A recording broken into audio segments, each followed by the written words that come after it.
ನಮಸ್ಕಾರ ಕದಂಬ ನ್ಯೂಸ್ಗೆ ಸ್ವಾಗತ. ನಾನು ಸೋನಿಕಾ ಸುದೇಶ್. ಮೊದಲಿಗೆ ಮುಖ್ಯಾಂಶಗಳು. ಸಾವೇಗಾಂವ್ ಗ್ರಾಮದಲ್ಲಿ ಕುಡಿಯುವ ನೀರಿನ ಸಮಸ್ಯೆಯಿಂದ ಜನ ಪರದಾಟ.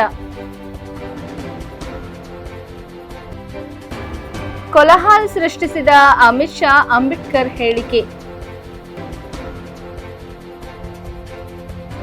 ಬೆಳಗಾವಿ ಅಧಿವೇಶನ ಅಮಿತ್ ಶಾ ಹೇಳಿಕೆಗೆ ವಿರೋಧ. ಸದನದಲ್ಲಿ ಅಂಬೇಡ್ಕರ್ ಭಾವಚಿತ್ರ ಇಟ್ಟು ಕಾಂಗ್ರೆಸ್ ಪ್ರತಿಭಟನೆ. ಸುದ್ದಿಯ ವಿವರಗಳು. ಬೀದರ್ ಜಿಲ್ಲೆ ಔರಾದ ತಾಲೂಕಿನ ಭೋಂತಿ ಗ್ರಾಮ ಪಂಚಾಯತ್ ವ್ಯಾಪ್ತಿಗೆ ಬರುವ ಸಾವೇಗಾಂವ್ ಗ್ರಾಮದಲ್ಲಿ ಕುಡಿಯುವ ನೀರಿನ ಸಮಸ್ಯೆಯಿಂದ ಜನ ಪರದಾಡುತ್ತಿದ್ದಾರೆ.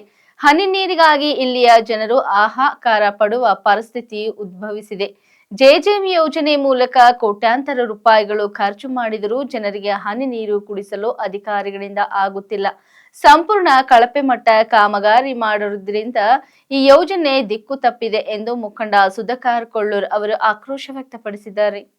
ಗ್ರಾಮ ಮೀನಬಾಯಿ ಎನ್ನುವ ತುಂಬಾ ಗರ್ಭಿಣಿ ಮಗು ಎತ್ತುಕೊಂಡು ನೀರಿಗಾಗಿ ಅಲೆದಾಡುತ್ತಿರುವ ದೃಶ್ಯ ನೋಡಿದರೆ ಇಡೀ ಮನುಕುಲದ ತಲೆ ತಗ್ಗಿಸುವ ಘಟನೆಯಾಗಿದೆ ಎಂದು ಸುಧಾಕರ್ ಕೊಳ್ಳೂರ್ ತಿಳಿಸಿದ್ದಾರೆ. ಪ್ರತಿ ವರ್ಷ ನೀರಿಗಾಗಿ ಇಲ್ಲಿಯ ಜನರು ಕುಡಿಯುವ ನೀರಿಗಾಗಿ ಪರದಾಡುವ ಪರಿಸ್ಥಿತಿ ಎದುರಾಗುತ್ತಿದೆ.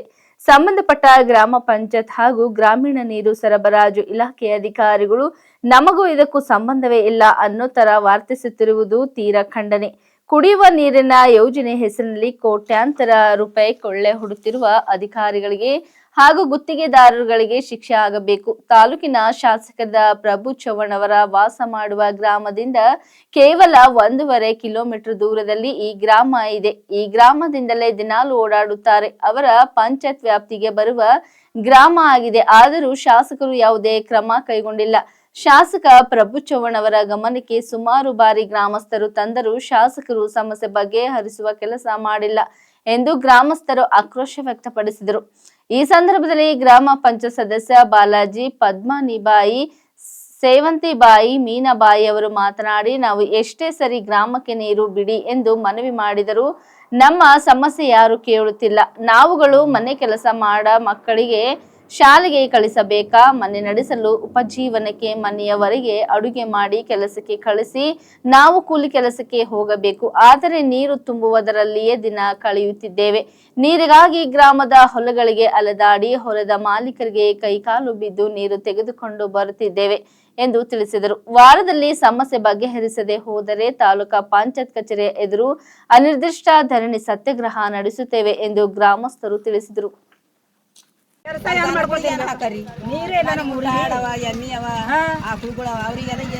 ಕೆಲಸ ಮಾಡ್ಕೊಂಡ್ ತಿನ್ಬೇಕಾ, ನೀರ್ ತರಬೇಕಾ, ಹೊಟ್ಟೆದ್ ಮುಖಬೇಕಾ, ಏನ್ ಗೌರ್ಮೆಂಟ್ ಹೋದೆವು, ಎಲ್ಲಾನೇ ಹೋದೇವ್ರಿ ಸರ್. ಅವ್ರೇನಿಲ್ಲ ನೀರೇ ಇಲ್ಲ, ಏನ್ ಮಾಡಾರಿ ನಿಂದ್ರಿ ಅಂದ್ರ ಬೈ ನಿನಗ ರೊಕ್ಕ ಇಲ್ಲಿಂದ ಕೊಡ್ಬೇಕು, 100 ರೂಪಾಯಿ ಕೂಲಿ ಅದ, ನೀ ದಂಧೆ ಮಾಡ್ತಿ ಅಂತ ಆ ಗೌಡ್ರು ಬೇಯ್ತಾರ.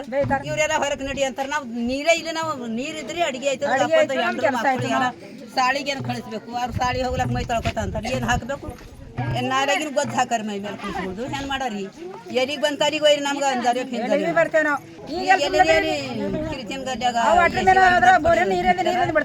हर गांव में पानी का समस्या सॉल्व हो गया, मगर हमारे गांव में हमारे माँ बहन सुबह 7 बजे से उठ के पानी ढूंढने बाहर जाते सर. फिर पानी ढूंढ के लेके आने के बाद खाना पीना पकाने लेट हो रहा है सर काम में. और समझो ये अधिकारी से हम बात किए सर, उन्होंने तो काम नहीं किए. ये माँ बहन हमारे घर में से हजार रुपए दे के सर बोर मारे खुद का. और पीडीओ से सर मोटर मांगे तो पीडीओ मोटर खुद का नहीं दिए तो वापस 500 करके मोटर डाले सर. इतना बड़ी समस्या है सर ये गांव में. प्रभु चव्हाण हमारे खुद के गांव के, मगर उनको कुछ भी नहीं दिख रहा है सर. ये ऐसा समस्या चल रहा है. खुद का पैसा डाल के सर इन्होंने रिपेयर की खर्च दे रहे सर, मगर पीडीओ को बताने के बाद भी काम नहीं कर रहे सर. ಭೋಂತಿ ಗ್ರಾಮ ಪಂಚಾಯತ್ ವ್ಯಾಪ್ತಿಗೆ ಬರ್ತಕ್ಕಂಥ ಸಾವರ್ಗಾಂವ್ ಗ್ರಾಮದಲ್ಲಿ ಕುಡಿಯೋ ನೀರಿನ ಸಮಸ್ಯೆಗಾಗಿ ಜನ ಪರದಾಡ್ತಕ್ಕಂಥ ಪರಿಸ್ಥಿತಿ ನಮ್ಮ ಗಮನಕ್ಕೆ ಬಂದಿದ್ದಕ್ಕಾಗಿ ಇಂದು ನಾವು ಗ್ರಾಮಕ್ಕೆ ಭೇಟಿ ನೀಡಿದೆವು. ಗ್ರಾಮದಲ್ಲಿ ಇರ್ತಕ್ಕಂಥ ತಾಯಿಯಂದರು, ಮಹಿಳೆಯರ ಜೊತೆ ಮತ್ತು ಗ್ರಾಮದ ಮುಖಂಡರ ಜೊತೆ ಮಾತಾಡಿದಾಗ ಗ್ರಾಮದಲ್ಲಿ ಹನಿ ನೀರಿಗಾಗಿ ಜನ ಹಾಹಾಕಾರ ಪಡ್ತಕ್ಕಂಥ ಪರಿಸ್ಥಿತಿ ಉದ್ಭವಗೊಂಡರೂ ಕೂಡ ಸಂಬಂಧಪಟ್ಟ ಇಲಾಖೆ ಅಧಿಕಾರಿಗಳಾಗಲಿ ಗ್ರಾಮ ಪಂಚಾಯತ್ ಅಧಿಕಾರಿಗಳಾಗಲಿ ಯಾರು ಭೇಟಿ ನೀಡದೆ ಇವರ ಸಮಸ್ಯೆಯನ್ನು ಆಲಿಸದೆ ಬರೀ ಕಾಲಹರಣ ಮಾಡ್ತಾ ಇದ್ದಾರೆ. ಇದಕ್ಕೆ ಸಂಬಂಧಪಟ್ಟಂತೆ ಸುಮಾರು ಸಾರಿ ನಾನು ಕೂಡ ಗ್ರಾಮ ಪಂಚಾಯತ್ ಅಭಿವೃದ್ಧಿ ಅಧಿಕಾರಿಗಳಿಗೂ ಮತ್ತು ನಮ್ಮ ತಾಲೂಕಾ ನೀರು ಸರಬರಾಜು ಇಲಾಖೆ ಅಧಿಕಾರಿಗಳ ಗಮನಕ್ಕೆ ತಂದರೂ ಕೂಡ ಅವ್ರು ಯಾರು ಕೂಡ ಅದಕ್ಕೂ ನಮಗೆ ಸಂಬಂಧ ಇಲ್ಲ ಅನ್ನೋ ಥರ ವರ್ತನೆ ಮಾಡ್ತಿರೋದು ತೀರಾ ಖಂಡನೀಯ. ಇಲ್ಲಿರ್ತಕ್ಕಂಥ ತಾಯಂದರಿದ್ದಾರೆ, ಇಲ್ಲೊಬ್ಬರು ಸಹೋದರಿ ತುಂಬ ಗರ್ಭಿಣಿ ಇದ್ದಾಳೆ, ಜೊತೆ ಮಗು ಕೂಡ ಜೊತೆಯಲ್ಲಿದೆ.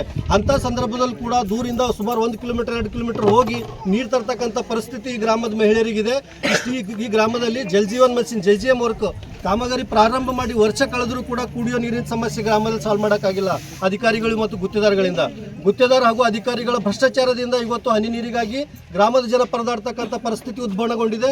ಕೂಡಲೇ ಸಂಬಂಧಪಟ್ಟ ಅಧಿಕಾರಿಗಳನ್ನು ಅಮಾನತುಗೊಳಿಸಬೇಕು ಮತ್ತು ಜೊತೆಗೆ ಯಾರು ಗುತ್ತೇದಾರ ಇದ್ದಾರೆ ಆ ಗುತ್ತೇದಾರನ ಕಪ್ಪು ಚುಕ್ಕೆಗೆ ಸೇರಿಸಿ ಅವರಿಂದ ರಿಕವರಿ ಮಾಡಿಸಿ ನಮ್ಮ ಈ ಜನಕ್ಕೆ, ಈ ಗ್ರಾಮಕ್ಕೆ ಕುಡಿಯೋ ನೀರಿನ ಸಮಸ್ಯೆಯನ್ನು ಸಂಪೂರ್ಣವಾಗಿ ಶಾಶ್ವತವಾಗಿ ಪರಿಹರಿಸಬೇಕಂತೇಳಿ ಮುಖಾಂತರ ಆಗ್ರಹಿಸ್ತೀವಿ. ಜೊತೆಗೆ ಮಾನ್ಯ ಸ್ಥಳೀಯ ಶಾಸಕರಲ್ಲಿ ಒಂದು ಮನವಿ ಮಾಡ್ತೀವಿ. ತಾವು ಸಚಿವರಿದ್ದಿದ್ರಿ, ನೀವು ಹೇಳ್ತಾ ಇದ್ರಿ 200 ಕೋಟಿ ರೂಪಾಯಿ ನಾನು ತಾಲೂಕಿಗೆ ತಂದಿದ್ದೀನಿ, ತಾಲೂಕಿನಲ್ಲಿ ಇರ್ತಕ್ಕಂಥ ಎಲ್ಲ ಮನೆಗೆ ನೀರು ಕೊಡ್ತೀನಿ, ಕುಡಿಯೋ ನೀರಿನ ಸಮಸ್ಯೆ ಸಾಲ್ವ್ ಮಾಡ್ತೀನಿ ಅಂತೆಲ್ಲ ದೊಡ್ಡದಾಗಿ ಭಾಷಣ ಮಾಡಿದ್ರಿ. ಇವತ್ತು ಈ ಗ್ರಾಮದಲ್ಲಿ ಮಹಿಳೆಯರಿಗೆ ನೀರಿನ ಸಮಸ್ಯೆ ಇದೆ. ಈ ಗ್ರಾಮದಿಂದ ದಿನನಿತ್ಯ ನೀವು ಓಡಾಡ್ತೀರಿ. ನಿಮ್ಮ ಮನೆ ಇಲ್ಲಿಂದ ಕೇವಲ 1.5 ಕಿಲೋಮೀಟರ್ ಅಷ್ಟೇ ಇದೆ. ಇದ್ರೂ ಕೂಡ ಈ ಗ್ರಾಮದ ಸಮಸ್ಯೆ ನೀವು ಗ್ರಾಮ ಸಂಚಾರಕ್ಕೆ ಬಂದಾಗ ಹೋಗುವಾಗ ಸುಮಾರು ಸರಿ ಗ್ರಾಮಸ್ಥರು, ಗ್ರಾಮದ ಮಹಿಳೆಯರು ನಿಮಗೆ ಗಮನಕ್ಕೆ ತಂದರೂ ಕೂಡ ತಾವು ಇದರ ಬಗ್ಗೆ ಮೌನ ವಹಿಸಿರೋದು ಅನುಮಾನ ಕೆಡೆ ಮಾಡಿಕೊಡ್ತಾ. ಅಧಿಕಾರಿಗಳು, ಶಾಸಕರು, ಗುತ್ತೇದಾರ ಎಲ್ಲ ಸೇರಿ JGM ಕಾಮಗಾರಿಯನ್ನು ಸಂಪೂರ್ಣವಾಗಿ ಹಾಳು ಮಾಡಿದ್ದಾರೆ, ಸಂಪೂರ್ಣವಾಗಿ ಕೊಳ್ಳೆ ಹೊಡೆದಿದ್ದಾರೆ. ಕೂಡಲೇ ನಿವೃತ್ತ ನ್ಯಾಯಮೂರ್ತಿಗಳ ನೇತೃತ್ವದಲ್ಲಿ ಒಂದು ತನಿಖಾ ತಂಡ ಮಾಡಿ ಸರ್ಕಾರ ಈ JGM ಕಾಮಗಾರಿಯನ್ನು ಪರಿಶೀಲನೆಗೆ ಒಪ್ಪಿಸಬೇಕು. ಈ ಸಂಬಂಧಪಟ್ಟ ಅಧಿಕಾರಿಗಳ ವಿರುದ್ಧ ಕಾನೂನಾತ್ಮಕ ಕ್ರಮ ಕೈಗೊಂಡು ಗುತ್ತೇದಾರಗಳನ್ನು ಕಪ್ಪು ಚುಕ್ಕೆಗೆ ಸೇರಿಸಿ ಗ್ರಾಮಸ್ಥರಿಗೆ ನೀರಿನ ಸಮಸ್ಯೆಯನ್ನು ಪರಿಹರಿಸಿಕೊಡ್ಬೇಕಂತ ಈ ಮುಖಾಂತರ ಆಗ್ರಹಿಸ್ತೀವಿ. ಒಂದು ವೇಳೆ ಕೂಡಲೇ ಈ ಸಮಸ್ಯೆಗೆ ಸ್ಪಂದಿಸದೆ ಹೋದರೆ ಮುಂದಿನ ದಿನಗಳಲ್ಲಿ ಜನರ ಜೊತೆ ಬೀದಿಗಳು ಉಗ್ರ ಹೋರಾಟ ಮಾಡಬೇಕಾಗ್ತದೆ. ಆಗುವಂಥ ಎಲ್ಲ ಪರಿಣಾಮಗಳಿಗೆ ತಾಲೂಕಾಡಳಿತ, ಜಿಲ್ಲಾಡಳಿತ ಮತ್ತು ನೇರವಾಗಿ ವಾಟರ್ ಸಪ್ಲೈ ವಿಭಾಗದವರೇ ಹೊಣೆಗಾರರಾಗ್ತಾರೆ ಅಂತ ಹೇಳಿ ಈ ಮುಖಾಂತರ ನಾನು ಆಗ್ರಹಿಸ್ತೀನಿ. ಸಂವಿಧಾನ ಶಿಲ್ಪಿ ಡಾಕ್ಟರ್ BR ಅಂಬೇಡ್ಕರ್ ಕುರಿತು ಕೇಂದ್ರ ಗೃಹ ಸಚಿವ ಅಮಿತ್ ಶಾ ಅವರು ರಾಜ್ಯಸಭೆಯಲ್ಲಿ ನೀಡಿದ ಹೇಳಿಕೆ ಪ್ರತಿಪಕ್ಷಗಳ ಭಾರಿ ಆಕ್ರೋಶಕ್ಕೆ ಕಾರಣವಾಗಿದೆ. ಅಮಿತ್ ರಾಜೀನಾಮೆ ನೀಡಬೇಕು ಎಂದು ಒತ್ತಾಯಿಸಿ ಪ್ರತಿಪಕ್ಷಗಳ ಮೈತ್ರಿಕೂಟ ಇಂಡಿಯಾ ಬ್ಲಾಕ್ನ ಸದಸ್ಯರು ಇಂದು ನೀಲಿ ಬಣ್ಣದ ಬಟ್ಟೆಯನ್ನು ಧರಿಸಿ ಸಂಸತ್ ಆವರಣದಲ್ಲಿ ಪ್ರತಿಭಟನಾ ಮೆರವಣಿಗೆ ನಡೆಸಿದರು.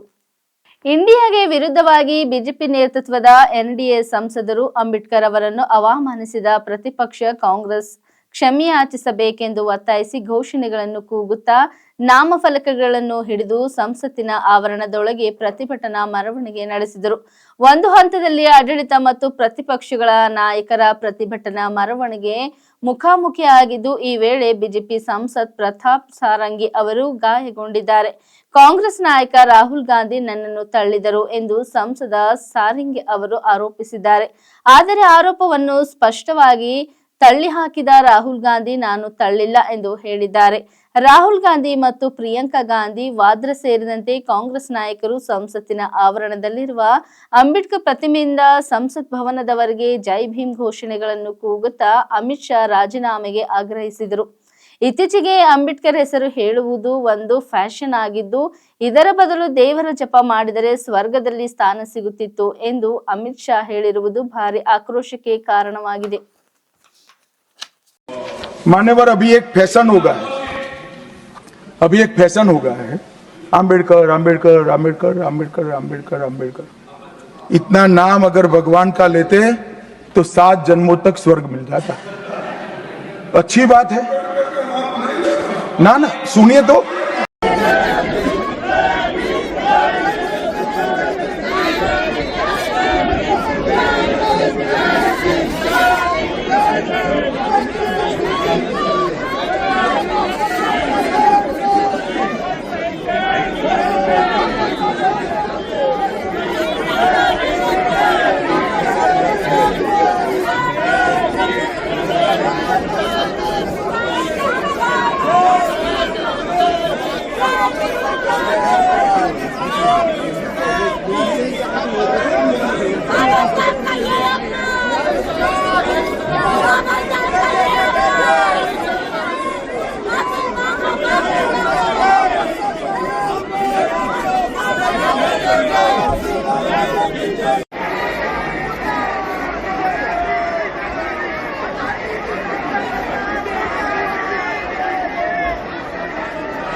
ಸಂವಿಧಾನ ಶಿಲ್ಪಿ ಡಾಕ್ಟರ್ ಬಾಬಾ ಸಾಹೇಬ್ ಅಂಬೇಡ್ಕರ್ ಅವರನ್ನು ಕೇಂದ್ರ ಗೃಹ ಸಚಿವ ಅಮಿತ್ ಶಾ ಅವರು ಅವಹೇಳನ ಮಾಡಿರುವುದನ್ನು ವಿರೋಧಿಸಿ ಆಡಳಿತ ಪಕ್ಷದ ಕಾಂಗ್ರೆಸ್ ಸದಸ್ಯರು ಸದನದಲ್ಲಿ ಪ್ರತಿಭಟನೆ ನಡೆಸಿದರು.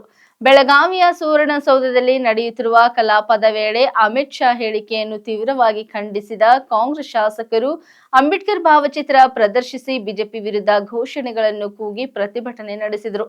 ಈ ವೇಳೆ ಬಿಜೆಪಿ ಮತ್ತು ಜೆಡಿಎಸ್ ಸದಸ್ಯರು ಅಮಿತ್ ಶಾ ಅವರನ್ನು ಸಮರ್ಥಿಸಿ ಸದನದಿಂದ ಹೊರ ನಡೆದರು. ಬಳಿಕ ಆಡಳಿತ ಪಕ್ಷದ ಸದಸ್ಯರು ತಮ್ಮ ಆಸನಗಳ ಎದುರು ಅಂಬೇಡ್ಕರ್ ಅವರ ಭಾವಚಿತ್ರವನ್ನು ಜೋಡಿಸಿಟ್ಟರು.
ಬೀದರ್ ದಕ್ಷಿಣ ವಿಧಾನಸಭೆ ಕ್ಷೇತ್ರದ ಪರಿಶಿಷ್ಟ ಪಂಗಡಗಳ ಎಸ್ಟಿ ಬಡಾವಣೆಗಳಲ್ಲಿ ಮೂಲಸೌಕರ್ಯ ಅಭಿವೃದ್ಧಿಗಾಗಿ ಬರುವ ಹಣಕಾಸು ವರ್ಷದಲ್ಲಿ ಹೆಚ್ಚುವರಿ ಅನುದಾನ ಒದಗಿಸುವುದಾಗಿ ಮುಖ್ಯಮಂತ್ರಿ ಸಿದ್ದರಾಮಯ್ಯ ಭರವಸೆ ನೀಡಿದ್ದಾರೆ.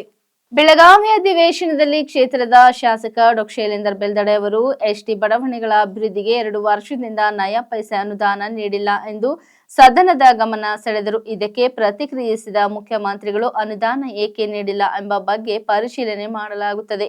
ಮುಂದೆ ಹೆಚ್ಚಿನ ಅನುದಾನ ಕಲ್ಪಿಸಿ ಕ್ಷೇತ್ರದ ಅಭಿವೃದ್ಧಿಗೆ ಉತ್ತೇಜನ ನೀಡಲಾಗುವುದು.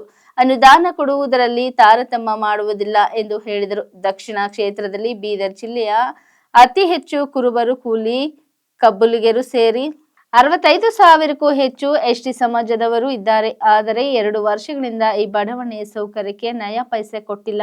ಹೀಗಾಗಿ ಓಣಿಗಳಲ್ಲಿ ರಸ್ತೆ, ಚರಂಡಿ, ಹೈಮಾಸ್ಟ್ ಅಳವಡಿಕೆ ಸೇರಿದಂತೆ ಯಾವುದೇ ಕೆಲಸ ಆಗಿಲ್ಲ. ನಾವು ಈ ಬಡಾವಣೆ ಜನರಿಗೆ ಏನು ಉತ್ತರಿಸಬೇಕು? ಬೆಂಗಳೂರಿನಲ್ಲಿ ನಡೆದ ಅಧಿವೇಶನದಲ್ಲಿ ಈ ಕುರಿತು ಪ್ರಶ್ನಿಸಿದಾಗ ಸಿಎಂ ಪರವಾಗಿ ನಾನು ಸಚಿವರಾದ ಎಚ್.ಕೆ. ಪಾಟೀಲ್ ಉತ್ತರ ನೀಡಿದರು. ದಕ್ಷಿಣ ಕ್ಷೇತ್ರಕ್ಕೆ 30 ಕೋಟಿ ರೂಪಾಯಿ ಒದಗಿಸಿದ್ದಾಗಿ ತಿಳಿಸಿದರು. ಈ ಮಾಹಿತಿ ಶುದ್ಧ ತಪ್ಪು. ಅಧಿಕಾರಿಗಳು ಸುಳ್ಳು ಮಾಹಿತಿ ಕೊಟ್ಟಿದ್ದಾರೆ. ವಿಷಯ ಗಂಭೀರ ಪರಿಗಣಿಸಿ ಅಧಿಕಾರಿಗಳ ಮೇಲೆ ಕ್ರಮ ಜರುಗಿಸಲು ಆಗ್ರಹ ಮಾಡಿದ್ದೇನೆ. ಆದರೆ ಇವರಿಗೆ ಏನು ಪ್ರಯೋಜನವಾಗಿಲ್ಲ ಎಂದು ಡಾ ಬೆಲ್ದಾಳೆ ಅತೃಪ್ತಿ ವ್ಯಕ್ತಪಡಿಸಿದರು. ನೆಕ್ಸ್ಟ್ ಮಾನ್ಯ ಅಧ್ಯಕ್ಷರೇ, ಚುಕ್ಕೆ ಗುರುತಿನ ಸಂಖ್ಯೆ 1578 ಪರಿಶಿಷ್ಟ ಪಂಗಡಗಳ ಕಲ್ಯಾಣ ಇಲಾಖೆಯಲ್ಲಿ 2023-24 ಸಾಲಿನ ರಾಜ್ಯಕ್ಕೆ ಯಾವ ಯೋಜನೆ ಅಡಿಯಲ್ಲಿ ಎಷ್ಟು ಅನುದಾನ ಮಂಜೂರು ಮಾಡಲಾಗಿದೆ, ಯಾವ ಜಿಲ್ಲೆಗೆ ಎಷ್ಟು ಅನುದಾನ ಮಂಜೂರು ಮಾಡಲಾಗಿದೆ, ಯೋಜನೆಗಳ ವಿವರ ವಿಧಾನಸಭೆಯವರು ಮಾಹಿತಿ ನೀಡುವುದು. ಈಗ ಮಾನ್ಯ ಅಧ್ಯಕ್ಷರೇ, ಉತ್ತರ ಎಲ್ಲ ಒದಗಿಸ್ಕೊಟ್ಟಿದ್ದೀನಿ. ಅವ್ರು ಏನೇನು ಕೇಳಿದ್ದಾರೆ ಅಂತಂದ್ರೆ, ಈ ಬೀದರ್ ಅವ್ರ ಕ್ಷೇತ್ರಕ್ಕೆ ಸಂಬಂಧಪಟ್ಟಾಗಿ ಎಷ್ಟು ಅನುದಾನ ಕೊಟ್ಟಿದ್ದೀರಿ ಅಂತಕ್ಕಂಥ ಮಾತನ್ನ ಹೇಳಿದ್ದಾರೆ. ಈ ವರ್ಷ ನಿಮ್ಮ ಬೀದರ್ ದಕ್ಷಿಣ ಮತಕ್ಷೇತ್ರಕ್ಕೆ ಒಂದು ಸ್ಟೇಟ್ ಸೆಕ್ಟರ್ನಲ್ಲಿ ಎಷ್ಟು ದುಡ್ಡು ಕೊಟ್ಟಿದ್ದೀವಿ, ಡಿಸ್ಟ್ರಿಕ್ಟ್ ಸೆಕ್ಟರ್ನಲ್ಲಿ ಎಷ್ಟು ಕೊಟ್ಟಿದ್ದೀವಿ, ತಾಲೂಕು ವಲಯದಲ್ಲಿ ಎಷ್ಟು ಕೊಟ್ಟಿದ್ದೀವಿ ಅಂತಕ್ಕಂಥದ್ದೆಲ್ಲ ಕೊಟ್ಟಿದ್ದೀವಿ ಅಂಕಿಅಂಶಗಳನ್ನ. Particularly is very particular about is constituency ಅಲ್ಲ. ಅದೇ ಅದ್ರ ಬಗ್ಗೆನೇ ಕೇಳ್ತೀನಿ ಮಾನ್ಯ ಅಧ್ಯಕ್ಷರೇ. ಕೇಳಪ್ಪ. ಮೊನ್ನೆ ಅಧ್ಯಕ್ಷರೇ, ನಾನು ಬೆಂಗಳೂರಿನಲ್ಲಿ 23/7/2024 ಬೆಂಗಳೂರಿನಲ್ಲಿ ಅಧಿವೇಶನದಲ್ಲಿ ಇದೇ ನನ್ನ ಕ್ವಶನ್ ಮಾನ್ಯ ಮುಖ್ಯಮಂತ್ರಿಯವರಿಗೆ ಕೇಳಿದ್ದೆ. ಅವಾಗ HK ಪಾಟೀಲ್ ಅವರು ಉತ್ತರ ಕೊಟ್ಟಿದ್ರು. ಅವಾಗ ಒಂದು ತಪ್ಪು ಮಾಹಿತಿ ಇಲಾಖೆದವರು ಮಾನ್ಯ ಮುಖ್ಯಮಂತ್ರಿಯವರಿಗೆ ಆ ಸಭೆಯಲ್ಲಿ ಆ ಒಂದು ಪ್ರಶ್ನೆ ಕೇಳಿದಲ್ಲಿ ಹೇಳಿದ್ರು, ರಾಜ್ಯದ ಈ ಕ್ಷೇತ್ರದ 24-20 ಸಾಲಿನ ಪರಿಶಿಷ್ಟ ಪಂಗಡ ಕಾಲನಿಗಳಿಗೆ ಮೂಲಭೂತ ಸೌಕರ್ಯ ಅಭಿವೃದ್ಧಿಗೆ 33 ಕೋಟಿ ಅನುದಾನ ಹಂಚಿಕೆ ಆಗಿದ್ದೆ. ರಾಜ್ಯ ಅನುಸೂಚಿತ ಜಾತಿ ಮತ್ತು ಅನುಸೂಚಿತ ಪಂಗಡಗಳ ರಾಜ್ಯ ಪರಿಷತ್ ಸಭೆಯಲ್ಲಿ ಕ್ರಿಯಾ ಯೋಜನೆ ಅನುಮೋದಂತೆ ಕ್ರಮ ವಹಿಸಲಾಗದು ಅಂತ ಅವಾಗ ನಡೆದು ಇವಾಗ ತನ ಅಧಿಕಾರಿಗಳು ತಾವು ಹೇಳಿದ್ರಿ, ತಾವೇನು ಉತ್ತರ ಕೊಟ್ರಿ ಅಧ್ಯಕ್ಷರೇ, ಯಾರು ತಪ್ಪು ಗ್ರಹಿಕೆ ಕೊಟ್ಟು ಅವ್ರ ಮೇಲೆ ಆಕ್ಷನ್ ಮಾಡ್ತಾರೆ ಅಂತ ತಾವು ಅದು ರೆಕಾರ್ಡ್ ಕೂಡ ಇದೆ, ಟೆಕ್ಸ್ಟ್ ನೋಡ್ಬೋದು ಅಧ್ಯಕ್ಷರೇ.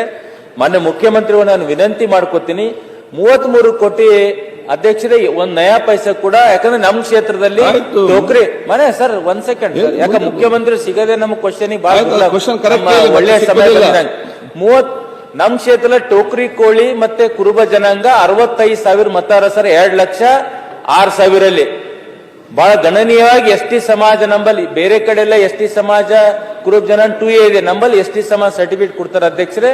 ಟೋಕ್ರಿ ಕೋಳಿ ಕೂಡ ಸಮಾಜ ಇದೆ. 65,000 ಮತದಾರರು ಈ ಸಮಾಜ ಸೇರಿದೆ. ಮುಖ್ಯಮಂತ್ರಿ ಕೂಡ ಅದು ಕಾಳಜಿ ವಹಿಸ್ತಾನೆ ಬಂದ ರಾಜ್ಯದ ನನಗೆ ಗೊತ್ತಿದೆ. ಆದ್ರೆ 1.5 ವರ್ಷದಲ್ಲಿ 33 ಕೋಟಿ ಕೊಟ್ಟು ಇಲಾಖೆದವರು ಸುಳ್ಳು ಮಾಹಿತಿ ಹೇಳ್ಯಾರ ಮಾನ್ಯ ಮುಖ್ಯಮಂತ್ರಿಜಿಯವರೇ.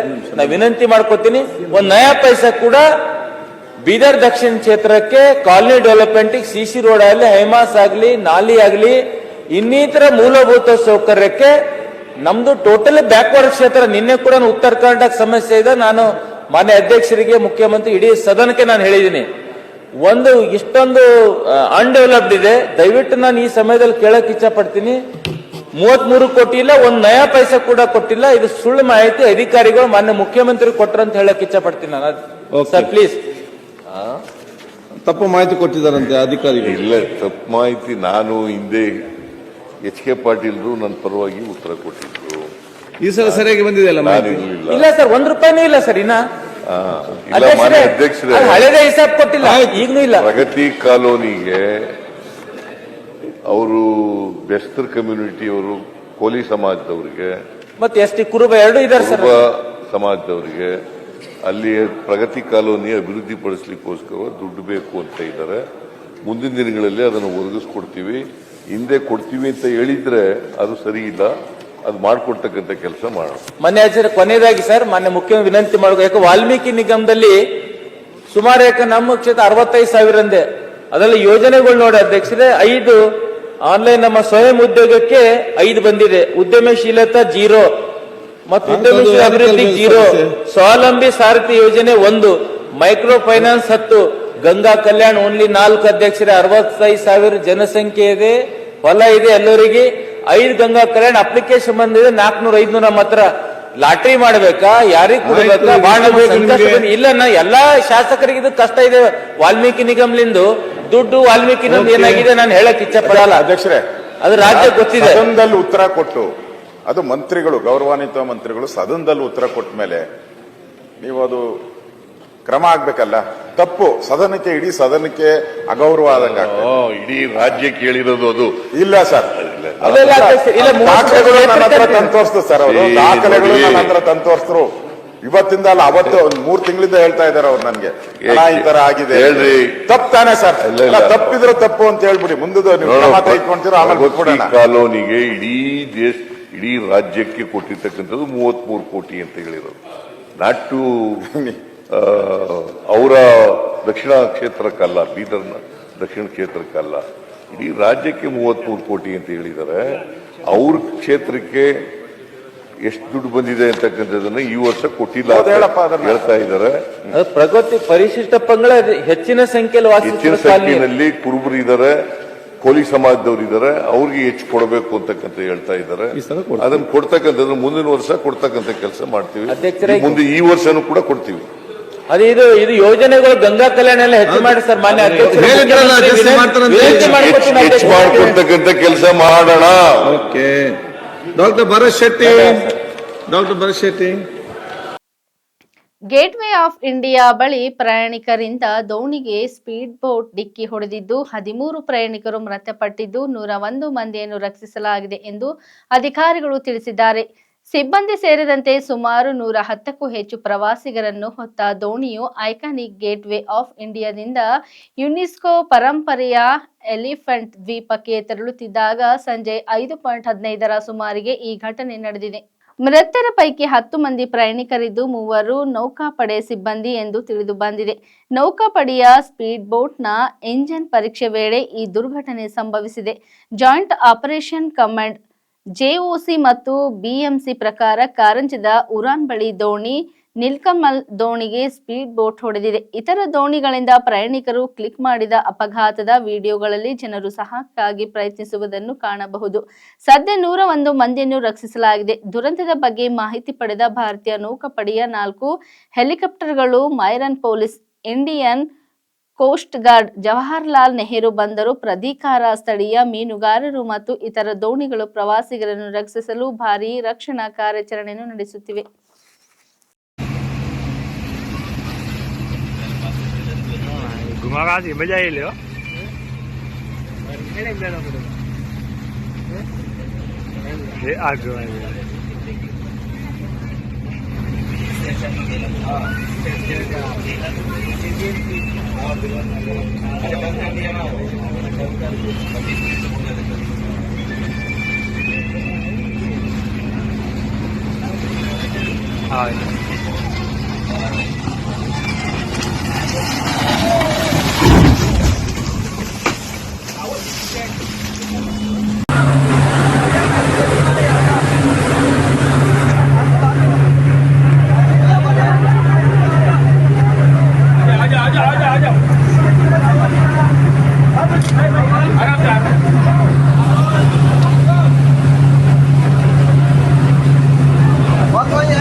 देखो आराम से हाई मत करो। अरे भाई एक बच्चे का तबीयत बहुत खराब है, हॉस्पिटल में देखना, जल्दी क्विकली देखना उसको। बच्चे का खबर करो। कुछ नहीं है अभी इस रोड पे कोई नहीं है, सीधा निकल के नहीं तो बाकी को थोड़ा देखो हो जाएगा।